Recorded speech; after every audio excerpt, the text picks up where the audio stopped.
Hi guys, GameTalk Utrecht Ajax 0-2. We managed to win, still 100% score going into the season. We know Utrecht away on the calendar is a tough game, can be tough also with the Utrecht fans, but we managed. It wasn't the best of games, so I don't know if you're relieved, happy. How are you feeling right now, Sahbi? I'm more relieved than happy because it wasn't the greatest game, but we managed to win and we managed to give 0 chances away.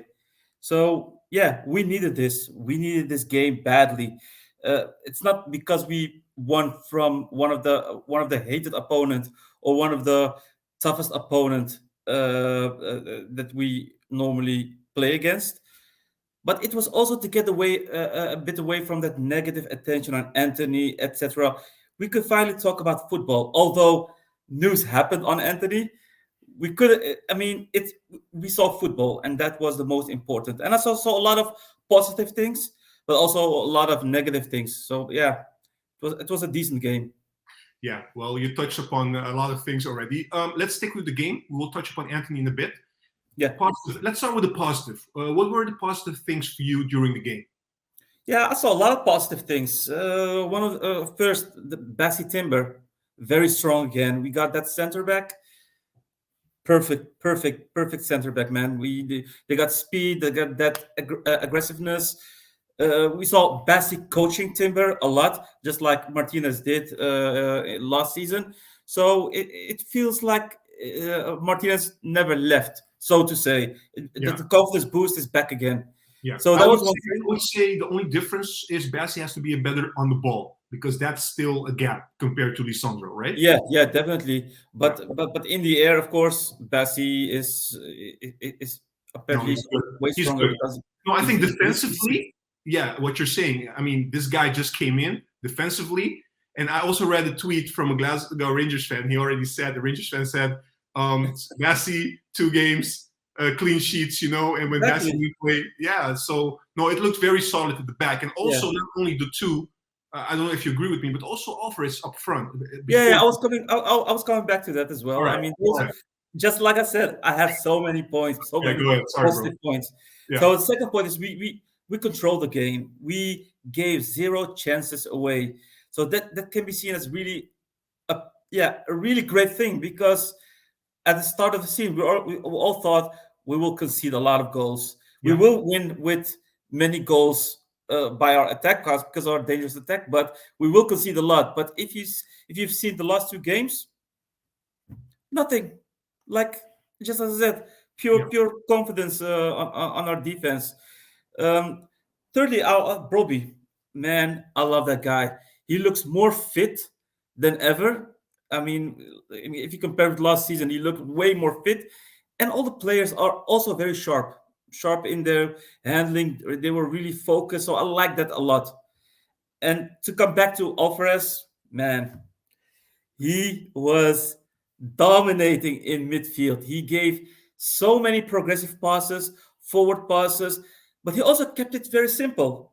Like he controlled the midfield. And I really like that. He's becoming our key player at this moment. Without him, I think it will collapse. It will be like a house of cards. So I really like that, and that's why for me he was the man of the match. All right. And more. Of course, I got way more things. I mean, Utrecht away game, one of our toughest opponents. You know you're doing well if you win such games. And I know Utrecht is out of form. They still haven't won a game in the eredivisie, but nonetheless, it's always a game on itself. When you play against Utrecht really prepares very well when they play against Ajax. But we saw nothing from Utrecht. No chances created. At least no big chances created. It's a real confidence boost for the upcoming games, and that's really good news. Yeah, I agree. We finally scored from a set piece, so it's also one of the positive things. Yeah. And last, of course, worth mentioning also for Schreuder. I just heard that during the game. It's the second time in 19 years that we won 4 games in a row. The first 4 games in a row. Yep. So that's fantastic. I mean, there's nothing more to add on this, man. I totally agree with you. I think also, Schroeder is taking over, and he had a good team. But if you look now, and we'll come to Anthony in a bit, him also leaving, that means that 6 starters from last year are gone. Exactly. And he's trying to cope already with this at the beginning of the season. And of course, it's not going to be perfect. He has to still manage things. What did you think of his trick, the trick he had up his sleeve? Because we all thought, oh, Berghuis again on the right wing. But you saw after a few minutes, 10, 15 minutes, you saw that he moved to the 10 position, and Tadic went a little bit more playing as a right winger. Did you like the idea?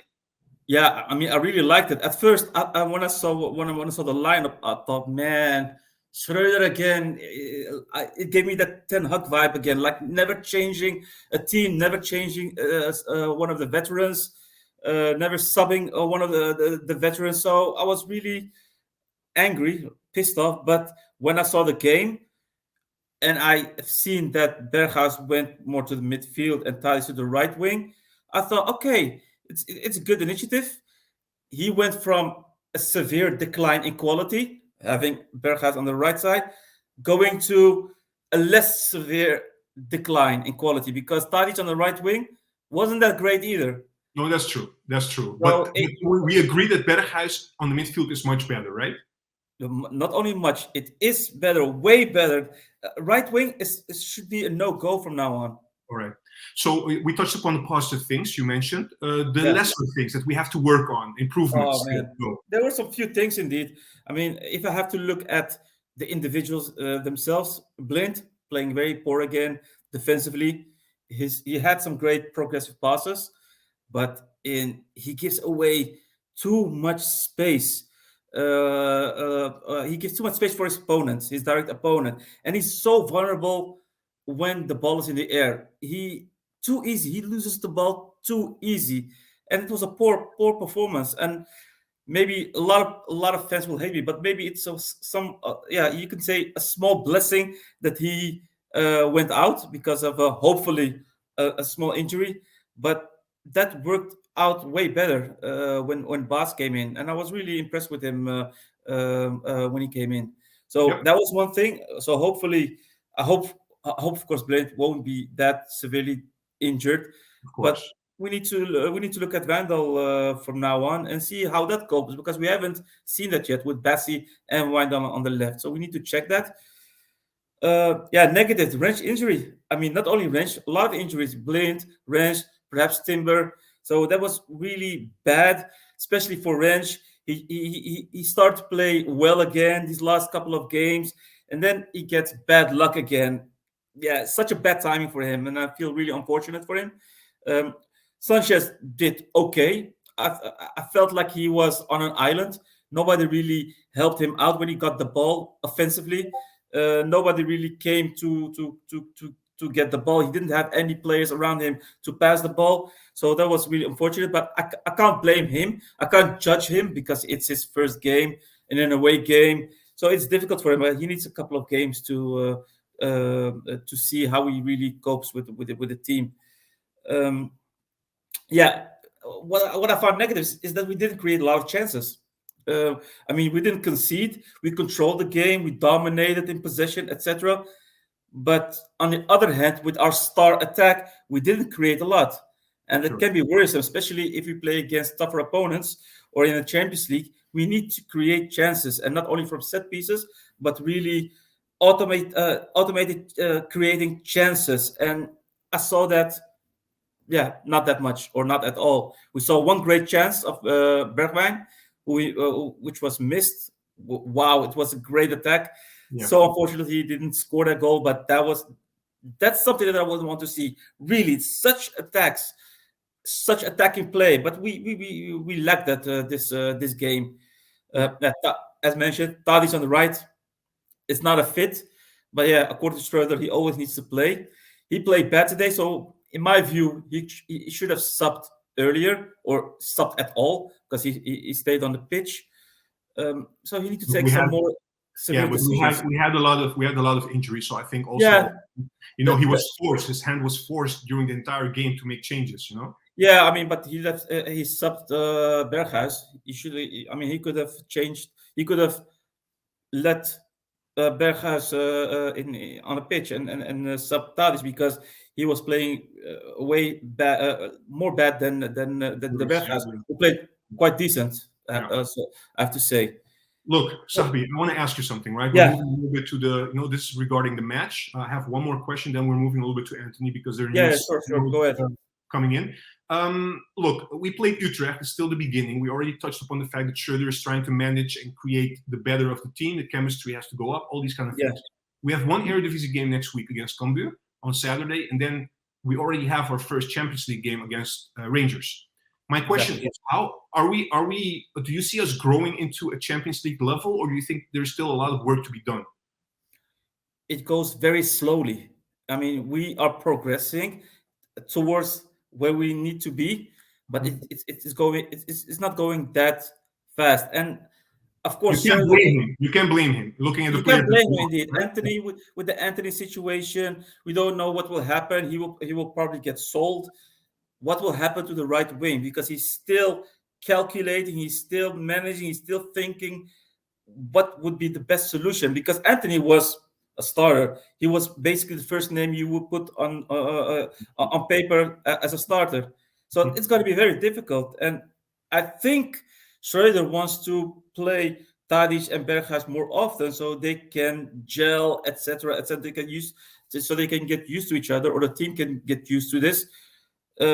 So I think that's basically the thought of Schreuder, but we're definitely not there where we need to be. Yeah. So moving to Anthony, right? Rumors coming in that he's leaving. Manchester United and Ajax close to reaching an agreement, at least close. Some are saying even that it's only a matter of time. Fabrizio Romano came with the news that it will be close to plus add-ons 100 million. So quickly, your reaction on the sale. What do you feel about that? And second of all, what kind of impact does it have that Anthony is leaving this Ajax? Are we really going down in quality, attacking wise, in your opinion? So the first question, the second question. Yeah. Well, the first question: am I happy? Yeah. I mean, with that amount, it would be inexcusable to not be happy. Yeah. Almost 100 million for an eredivisie club. For a player that is playing now that played for 2 years, it's a great deal. It's only unfortunate we don't have a replacement ready because Ziyech won't come because he wants to get sold whilst Ajax only wants to loan him. So that won't go through. Yeah, it's a great deal. And as I said, if we get a replacement like Kluivert or El Ghazi or Stengs, I would rather have no one. Give the chance to the players that we already have in possession and use that money that we will get either in the winter transfer window if we see that we really lack quality on the right side, or use it to inject in quality for replacement of Blind for next year, for example, or for a new player to replace Tadic in due course. In due course, indeed. Yeah. So that money can be well spent. It doesn't have to be spent right now. At first, I thought we really need the replacement, but if you think about these players that I just mentioned, no, man, that will be a decrease, and then I would rather give playing time to a Conceição, to hopefully Ihataren or a Kudus. So yeah, that's my take. And with regards to will we decrease in quality? Hell yeah. Of course, we will decrease in quality. He was as I said, he was one of the first names that you put on paper as a starter. He has so much technique, individual strength. He is a real asset, strength on the right side. Even though he doesn't score a lot or give assists a lot, I mentioned it several times. He keeps the defenders and midfielders busy, which creates space for others. So when he flourishes, other players flourish as well. Yeah. And that's the main asset. He is Champions League level. Yeah. We don't need him for the eredivisie, as you just saw today and last week, but he will severely be missed during the Champions League. I'm for sure of that. But since he didn't play against Groningen, we do see that it's a little bit more difficult for us, right? Yeah, of course. We're winning 1-0, 2-0, but still, it's different. Yeah, we definitely lack in quality. I mean, it will be a decrease of at least 10, 20, even 25% attacking-wise. Because defensively, we're okay. Even though Anthony helps out a lot in defense, but Sure. that's something that a next replacement or a next who will play as the right wing can do that as well. But the one-on-one, that's something that we will miss. We thought we would have two type of players like Bergwijn and Anthony, which would made us a killing attack. True. But now we lost Anthony, and it's like we are dropping back like last season, where we only had Anthony, and then and when he got injured, we had nobody.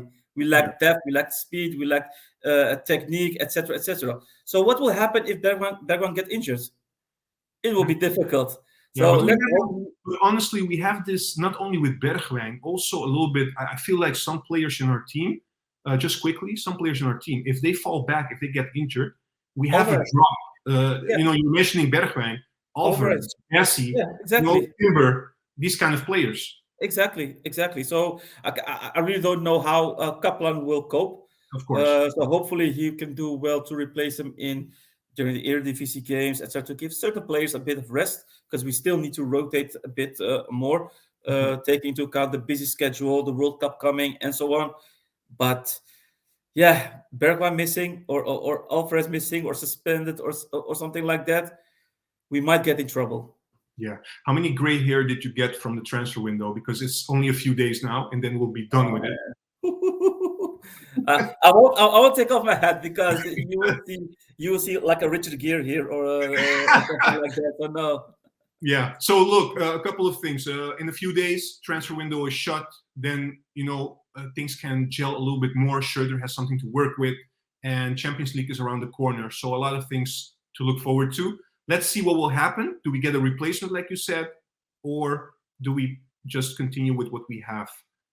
You said if we don't get a quality player, according to you, keep what we have, look further in the winter break or later next year. Yeah, exactly. I can't wait till the transfer window ends, man. Really, I'm done with this adrenaline. I'm really done.